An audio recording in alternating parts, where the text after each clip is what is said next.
Hi guys, நம்ம வந்து இன்னைக்கு என்ன வீடியோ பார்க்க போறோம்னு பாத்தீங்கன்னா அந்த KB100 இந்த வண்டி தான். வண்டி எப்படி காமிச்சிருக்கேன். இந்த வண்டிக்கு பாத்தீங்கன்னா கார்பரேட்டர் க்ளீன் பண்ணி போட போறோம். லாஸ்ட் டைம் நாங்க க்ளீன் பண்ணப்போ வந்து எப்படி செட் ஆகுமா செட் ஆகலன்னு தெரியல. அதனால வந்து அது வந்து வீடியோவை எடுக்கல. ஒரு ஷார்ட்ஸ் மட்டும் தான் எடுத்து போட்டுருந்தோம். இப்போ இந்த தடவை வந்து ஃபுல்லாவே கார்பரேட்டர் க்ளீன் பண்ணிட்டு என்ன மெத்தட்ல இருக்குது கார்பரேட்டர் 1988ல வந்து இந்த வண்டிக்கு எந்த மாதிரி மெத்தட்ல கார்பரேட்டாங்க அப்படிங்கறதெல்லாம் வந்து இந்த வீடியோல நம்ம பார்க்கலாம். வாங்க எப்படி கலட்டுறதுன்னு பார்க்கலாம். ஒரு கப்பு வருது. இந்த கப்பை வந்து நம்ம இப்போ ரிமூவ் பண்ணிட்டோம். இந்த கப்புக்கு உள்ளதான் கார்பரேட்டர் கொடுத்துருக்காங்க. இந்த ஹோல்ஸ் தெரியுது பார்த்தீங்களா, இந்த கேப்பு. இந்த கேப்புக்கு அதாவது இங்கே ஏர் ஃபில்டருக்குள்ளேருந்து ஏர் வந்து இந்த கேப் வழியாக தான் கார்பரேட்டருக்கு வரும். நமக்கு வந்து இந்த இடத்துல வந்து ஒரு கப்பு போட்டு க்ளோஸ் பண்ணி வச்சுருக்காங்க. அதுபோல் ஆயில் பம்புக்கு இதில் ஒரு சின்ன கப்பு கொடுத்துருக்குறாங்க. இதையும் சேர்த்து இந்த கப்பு வந்து க்ளோஸ் பண்ணிடும். இப்போ நம்ம இதை கழட்டுறதுக்கு உள்பக்கம் தான் வந்து நட்டு கொடுத்துருக்காங்க. உள்பக்கம் நட்டு கொடுத்துருக்காங்களே, நம்ம எப்படி கழட்டுறது அப்படின்னு சொல்லி தான் நான் ஃபஸ்ட்டு யோசிச்சுட்டு பார்த்தேன் இந்த நட்டை கழட்டுறதுக்கு. அதுக்கப்புறம் தான் பார்த்தா இந்த பக்கம் ஒரு ஹோல்ஸ் கொடுத்துருக்குறாங்க. என்னோட விரல் தெரியுது பார்த்தீங்களா, இந்த பக்கம் கொடுத்துருக்குறாங்க. இந்த ஹோல்ஸ் வழியாக நம்ம மைனஸை விட்டு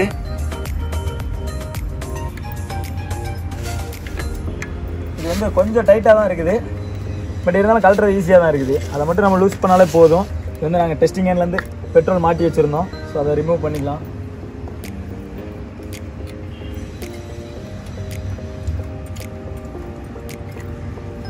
இந்த வண்டியில் பார்த்தீங்கன்னா எல்லாமே வந்து ஜப்பான் மேக்கில் தான் இருக்குது. இங்கே பார்த்தீங்கன்னா இதுலேயும் ஜப்பான் மேக்குன்னு தான் போட்டிருக்காங்க, மேட் இன் ஜப்பான் போட்டிருக்கிறாங்க.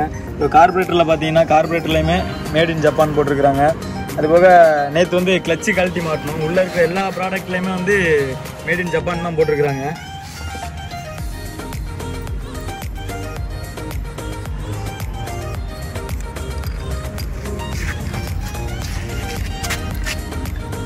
இந்த கார்பரேட்டரில் பார்த்தீங்கன்னா ரெண்டு ஸ்லைடரில் வந்து ரெண்டு கேபிள் மாதிரி கொடுத்துருக்குறாங்க. இது வந்து நம்ம ஸ்லோ ஸ்பீட் அட்ஜஸ்ட் பண்ணுறதுக்கு, இது வந்து நம்ம ஆக்சிலேட்டர் கொடுக்கும்போது ஒர்க் ஆகுறது. சோக் வந்து நார்மலாக எல்லா வண்டிக்கு மாதிரி தான் கொடுத்துருக்குறாங்க. இங்கேருந்து எக்ஸ்ட்ரா ஏர் போகிறதுக்கும் ஒரு ஹோல்ஸ் கொடுத்துருக்குறாங்க. இதில் ஹோல்ஸ் வருமா இல்லை இதில் ஏதாவது பின் வச்சு அடைச்சிருப்பாங்கிறது கரெக்டாக எனக்கே தெரியல. ஸோ அந்த மெத்தடில் தான் இருக்குது. இந்த கார்பரேட்டர் வந்து நாங்கள் இதுக்கு முன்னாடி நான் பார்த்ததில்லை அப்படிங்கிறதுனால எனக்கு சரியாக தெரியல. ஸோ இனிமேல் தான் வந்து அதை பற்றி ரிசர்ச் பண்ணணும்.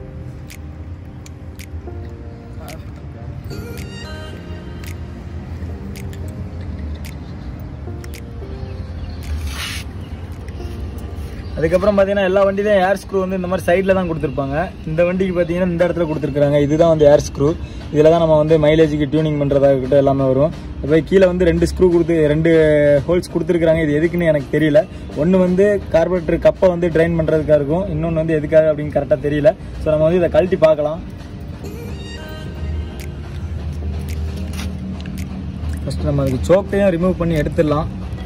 சோக்கு வந்து கேபிள் மாற்றணும் கண்டிப்பாக. இது வந்து டேமேஜ் ஆயிடுச்சு கிட்டத்தட்ட நல்லாவே. இப்போ வந்து இந்த நம்ம கார்பரேட்டர் வந்து க்ளீன் பண்ணி பார்ப்போம்.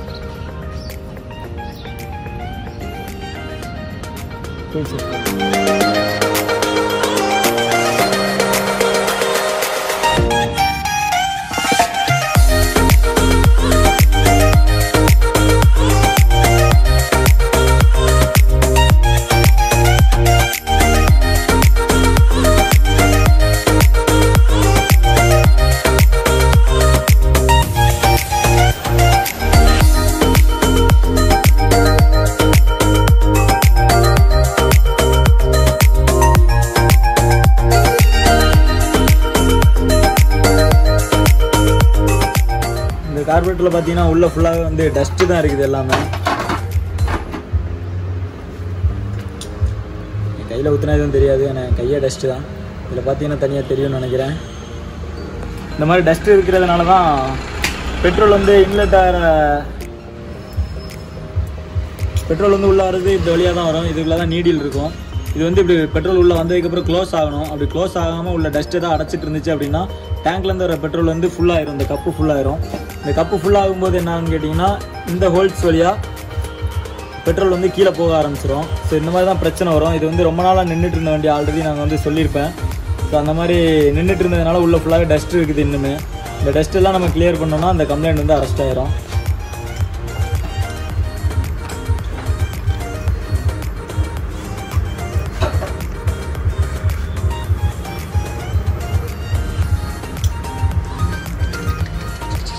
பிட்டு பண்ணணும் வந்து இது எல்லாமே ஜாம் ஆகிருக்குது.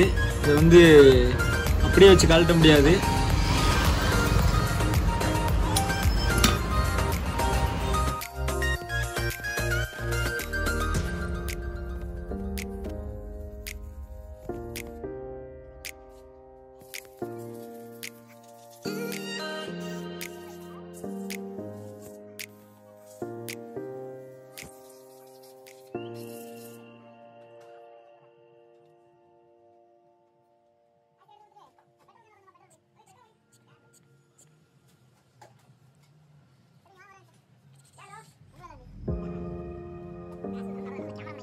இதில் பார்த்தீங்கன்னா இந்த ரெண்டுமே வந்து நான் பெட்ரோல் ஓவர்ஃப்ளோ ஆகும்னு நினச்சிட்டு இருந்தேன். ஆனால் வந்து இதுதான் ஓவர்ஃப்ளோ டியூபு.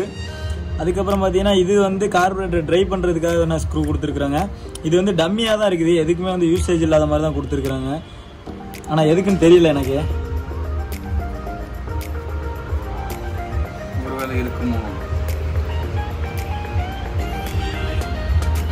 இந்த ஆசிட் எதுக்காக ஊற்றுறோன்னு பார்த்தீங்கன்னா ஆசிட் வந்து இருக்கிற எல்லாத்தையுமே வந்து மொத்தமாக இருக்கிற டஸ்ட்டை கொண்டு வந்துடும். வெளியில்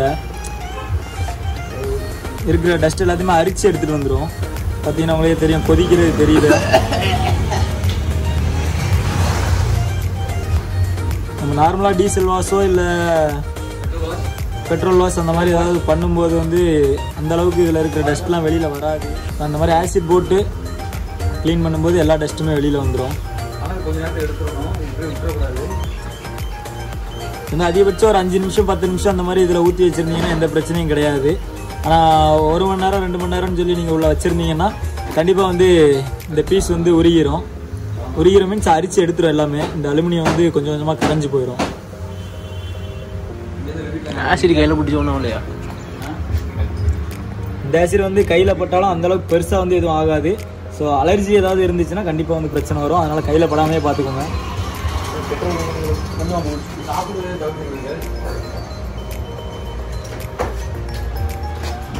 இந்த மாதிரி இதை கழட்ட முடியலை, உங்களுக்கு வந்து கம்ப்ளைண்ட் இருக்குது அந்த மாதிரினா ஒன்று லேத்தில் கொடுத்து கழட்டுங்க. அப்படி இல்லைன்னா வேறு ஏதாவது மெத்தடை வச்சு கழட்டணும். அதாவது நாங்கள் வந்து இந்த மாதிரி மைனஸ் பிட்டு இந்த மாதிரி ஏதாவது வச்சுருப்போம், அதை மாதிரி வச்சு யூஸ் பண்ணுவோம். பட் இந்த மாடலுக்கு வந்து இதை போட்டுமே கழட்ட முடியல.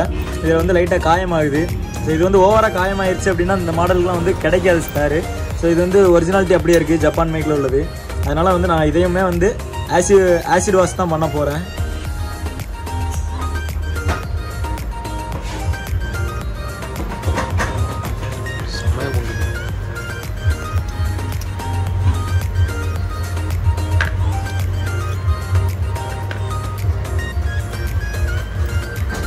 இந்த நீடில் தான் வந்து பெட்ரோலை வந்து ஒரு குறிப்பிட்ட லெவலுக்கு மேலே வராமல் தடுக்கிறது. கார்பரேட்டருக்குள்ள வந்து குறிப்பிட்ட லெவலுக்கு மேலே பெட்ரோல் வரும்போது அது ஓவர்ஃப்ளோ ஆகி கீழே வரும். ஸோ அந்த மாதிரி கீழே வராமல் இருக்கிறது தான் இந்த பீஸு.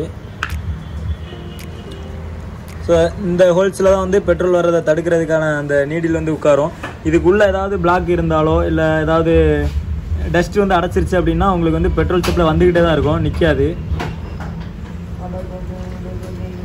இப்போ நான் வந்து இதில் ஆசிட் ஊற்றினேன். ஆசிட் வந்து இதில் வழியாக வெளியில் வந்துருச்சு. ஸோ உள்ள டஸ்ட் இருந்துச்சு அப்படின்னா கண்டிப்பாக வந்து வெளியில் வந்துடும்.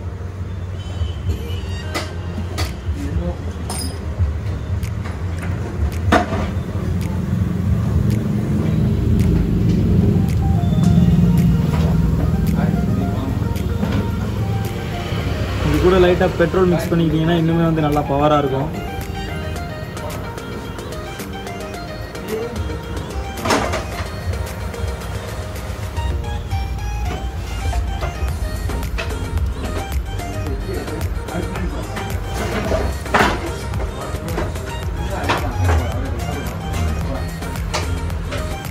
அதுக்கப்புறம் பார்த்தீங்கன்னா இதுதான் இந்த மெயின் ஜெட்டுக்கு வர்ற ஹோல்ஸ். இதுலேயும் லைட்டாக ஆசிட் விட்டுக்கோங்க.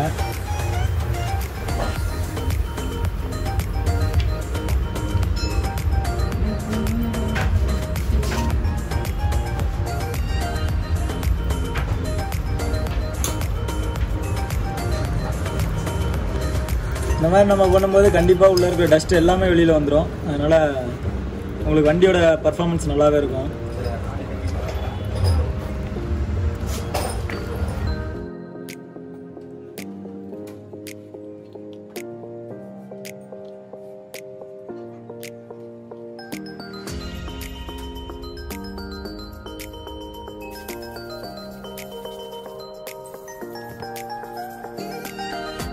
கப்பலெல்லாம் பார்த்தீங்கன்னா இந்த சின்ன சின்ன பள்ளம் மாதிரி தெரியுது பார்த்தீங்களா, இது எல்லாமே வந்து இப்போ ஆசிட் போட்டதுனால உருகுனது தான்.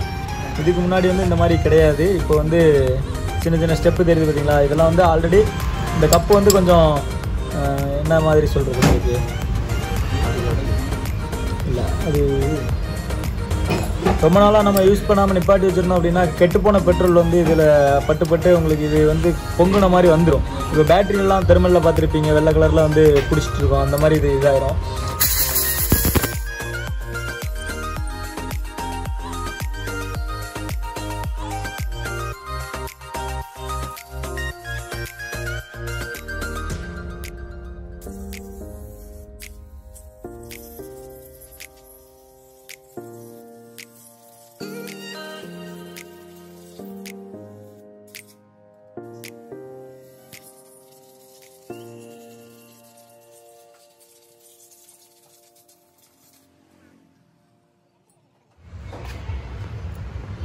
இந்த மெத்தடில் வந்து பார்த்திங்கன்னா ஃபஸ்ட்டில் இதே சும்மா அப்படியே போட்டுடலாம். இந்த மாதிரி போடுற மெத்தட் தான். மற்ற இதில் வந்து இந்த பீஸில் வந்து லாக் பண்ணுற மாதிரி கொடுப்பாங்க லேட்டஸ்ட் மாடல்லலாம். இந்த ஓல்டு மாடல் வந்து இந்த டைப்பில் தான் கொடுப்பாங்க. அப்படியே நீங்கள் போட்டுடலாம். போட்டுட்டு ஃப்ளோட்டை வந்து வச்சுட்டு அந்த ஃப்ளோட்டுக்கு வர பின்னை வந்து போட்டிங்கன்னா லாக் ஆயிரும். ஃப்ளோட் வந்து இப்படி கீழே இருக்கும்போது கார்பரேட்டர் கப்பு வந்து உங்களுக்கு இந்த மாதிரி க்ளோஸ் பண்ணிகிட்டு இருக்கோம். கார்பரேட்டர் கப்பில் வந்து உங்களுக்கு பெட்ரோல் ஃபில்லாக இந்த ஃப்ளோட் வந்து இப்படி மேலே போகும். மேலே போகும்போது உள்ளே இருக்கிற இந்த நீடியில் வந்து உள்ளே ப்ரெஸ் பண்ணி தள்ளிட்டு போய் உங்களுக்கு வந்து பெட்ரோல் வரதை ஸ்டாப் பண்ணிடும். ஒரு குறிப்பிட்ட லெவலுக்கு மேலே இது ஸ்டாப் பண்ணலை அப்படின்னா உங்களுக்கு நான் சொன்ன மாதிரி ஓவர்ஃப்ளோ ஆகும்.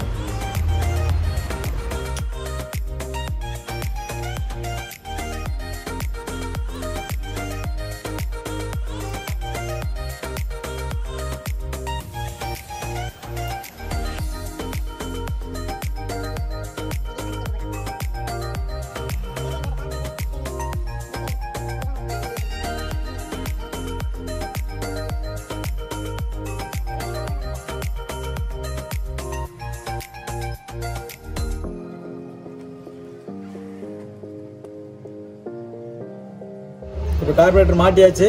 வண்டியில் இப்போ மாட்டி செக் பண்ணிடலாம். இந்த ஹோல்ஸ் தான் பார்த்தீங்கன்னா இன்லெட் ஹோல்ஸு. இதில் வந்து இன்லெட் போட்டுன்னு சொல்லுவாங்க பார்த்தீங்களா, அதுதான். இதுக்குள்ளே ஒரு காப்பர் கம்பி தெரியும், உங்களுக்கு தெரியுதான்னு பாருங்கள். அதுதான் வந்து 2T ஆயில் வந்து சப்ளை ரூட்டிங்கு. ஸோ 2T ஆயில் வந்து இது வழியாக போய் அதுக்குள்ளே தான் வரும். பெட்ரோல் டேரெக்டாக இதில் போயிடும். உங்களுக்கு வந்து 2T ஆயில் வந்து இந்த வழியாக போய் அதுக்கப்புறம் அது கூட மிக்ஸ் ஆகிக்கும் உள்ளே வந்து இதுக்குள்ளே. அதுக்கப்புறம் உங்களுக்கு சிலிண்டருக்கு போய் அதுக்கப்புறம் தான் ஃபயர் ஆகும். இது வந்து நம்ம கார்பரேட்டரை க்ளீன் பண்ணி எடுத்தாச்சு நீட்டாகவே. எல்லாமே வந்து பக்காவாக இருக்குது.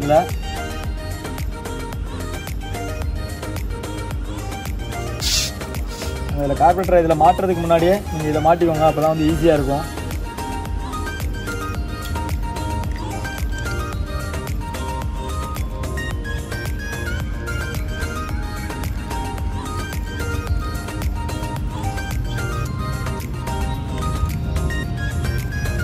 இந்த ஸ்லைடர் பார்த்தீங்கன்னா நமக்கு வந்து ஸ்லோ ஸ்பீட் அட்ஜஸ்ட் பண்ணுறதுக்கான ஸ்க்ரூலாம் எதுவும் கிடையாது. நீங்கள் வந்து இந்த பொசிஷனில் மாட்டினீங்கனாலே போதும். இதில் வந்து பார்த்தீங்கன்னா ஒரு சின்ன பின்னு மாதிரி கொடுத்துருப்பாங்க.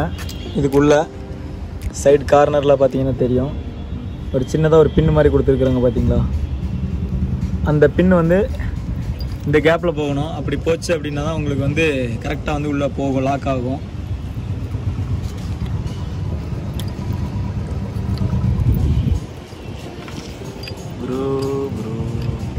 இங்கே வந்து இந்த காடி கொடுத்துருப்பாங்க, இந்த காடியில் உட்கார்றதுக்கு. ஸோ இந்த காடி இப்படி நம்ம கரெக்டான பொசிஷனில் வச்சிட்டோம்னா எந்த ஒரு பிரச்சனையுமே இருக்காது. ரைசிங் கம்ப்ளைண்ட் எதுவுமே வராது, கரெக்டாக இருக்கும். நீங்கள் 100% கான்ஃபிடண்ட்டாக நீங்கள் டைட் பண்ணலாம், ஸ்டார்ட் பண்ணியும் பார்க்கலாம். இதுதான் வந்து ஸ்லோ ஸ்பீட் அட்ஜஸ்ட் பண்ணுறதுக்கு ஆல்ரெடி நான் சொன்னேன் பார்த்தீங்களா, இதுவும் வந்து ஃபங்க்ஷன் ஆகும். இதை ஆக்சிலேட்டர் ரைஸ் பண்ணும்போதும் இது ஃபங்க்ஷன் ஆகும்.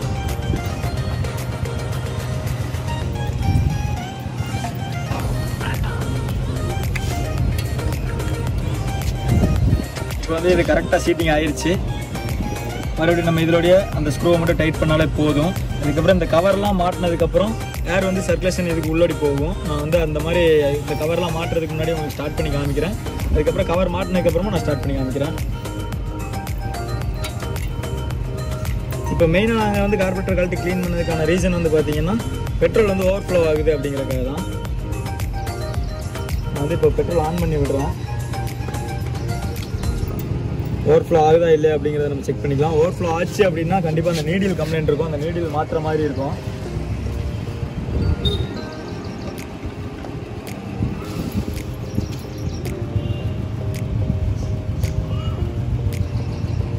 இப்போ வரைக்கும் எதுவுமே இதில் வந்து லீக் ஆகலை. இந்த வண்டிக்கு கார்பரேட்டர்லாம் க்ளீன் பண்ணி இப்போ ரெடி பண்ணியாச்சு. நம்ம வந்து ஸ்டார்ட் பண்ணி காமிக்கிறோம். அதுக்கப்புறம் வண்டி போகும்போது சைலன்சரோட சவுண்ட்லாம் எப்படி இருக்குன்னு பார்க்கலாம்.